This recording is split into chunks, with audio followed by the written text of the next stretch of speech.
Good afternoon. Hello. Richard Marriott. You Yes. are my second assessor, and thank you for working with me It's a on my pleasure. project.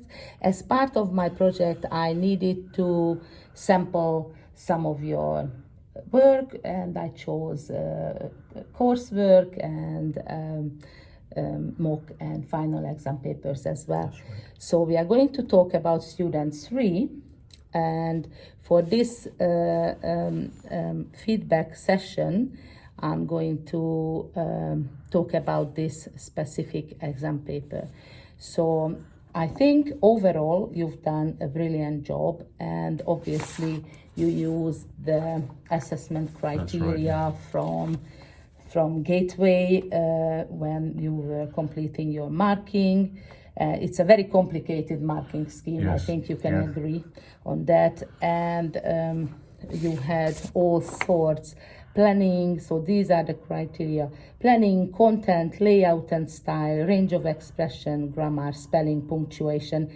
The total available score is 16, and you gave her 11. The pass mark is 10. So originally you passed the learner, Yeah. and after I second marked it, I thought that she fell short in grammar. It's just overall you might think that it was good enough to meet the assessment criteria, but I just felt that the type of grammar mistakes she made didn't give me the idea that she was a strong E3 Yeah. pass. So Yes. past simple she didn't use, for example, which is an expectation on E2 already. Yes. So And on reflection, I agreed with that. yes. With that marking. the other thing, in the standardization, we talked about using the common notation framework.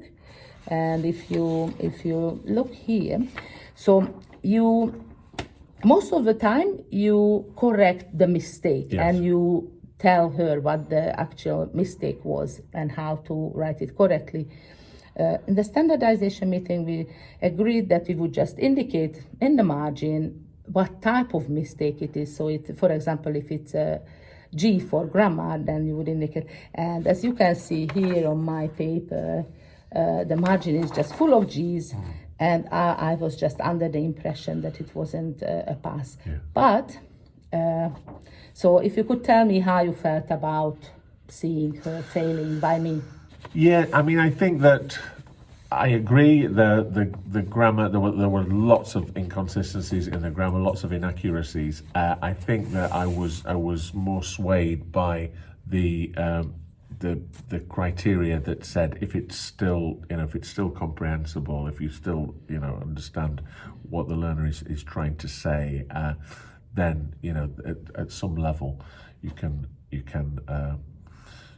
scrape them through.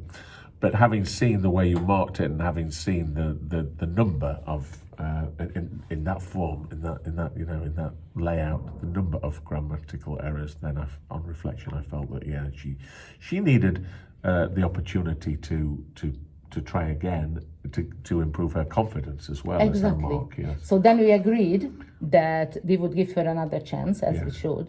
And then what happened? Well, we worked quite hard and comprehensively on addressing the range of grammatical errors that she'd made, and looked at some of the reasoning behind those, whether it was just kind of a carelessness in terms of a rushing to, because she did actually produce quite a lot of writing. So one of the issues is about taking time to check the accuracy. And having a little checklist of the common errors that she was making, for instance, articles, checking tenses. There were some punctuation errors as well in there, capitalization in some cases as well. Some very basic errors.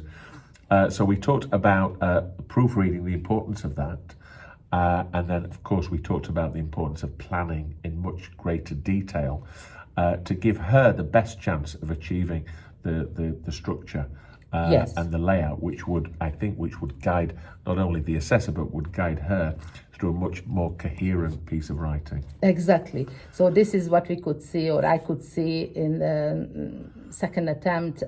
She's indicating where the first, second, third paragraphs would be, what she would put there. She's making sure that she's covering the prompts, and she gained 2 marks for planning, which is the total marks for that. And then overall, a very nice piece of writing. She only needed to repeat task 3, and second time she achieved 12 out of 16, which was a strong pass, and I was very happy with that. So thank you for doing that. So marks are agreed for trying second time. Thank you. No, thank you. Do you have any questions? Thank you for your input and thank you for your advice on that, because it's definitely paid off as far as that learner's concerned. And as I said, you know, her increased confidence about having the ability to navigate the question is thanks to you and your input at the first stage of that. Thank you. Thank you.